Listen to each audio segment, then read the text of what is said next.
Hi అండి అందరికీ. ఈరోజు నేనైతే మీకు బయటికి క్రిస్పీగా లోపల సాఫ్ట్గా ఉండే వేడి వేడి పకోడీని అయితే చూపిస్తున్నాను. చాలా చాలా టేస్టీగా ఉంటుంది.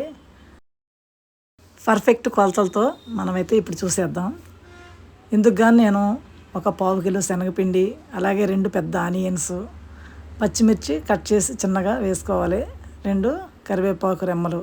ఇక్కడ చూసారా, వామాకు చాలా చాలా బాగుంటుందండి. నేను ఇందులో వాము యూజ్ చేయకుండా వామాకుతో ఈ పకోడీ అయితే చేస్తున్నాను.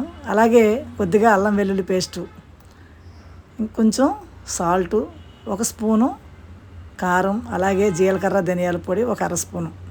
ఇవన్నీ కూడా బాగా కలపాలి.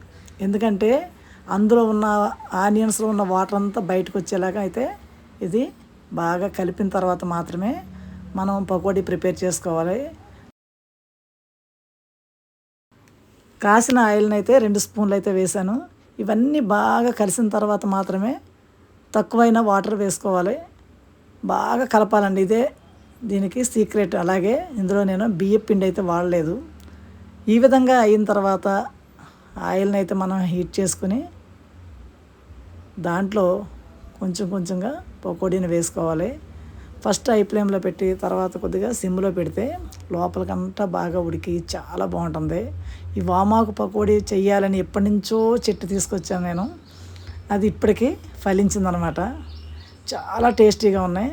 ఈ విధంగా గోల్డెన్ కలర్ వచ్చిన తర్వాత మనం సర్వింగ్ ప్లేట్లో తీసేసుకోవాలి. చాలా చాలా బాగుంటుంది. ఈ చల్లని సాయంత్రం ఈ వర్షాకాలంలో ఈ వేడివేడి పకోడీ తింటే చాలా బాగుంటుంది.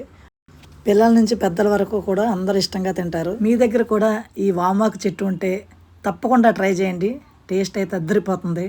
అలాగే ఈ వీడియో కనుక నచ్చినట్లయితే ప్లీజ్ లైక్ చేయండి, అలాగే షేర్ చేయండి.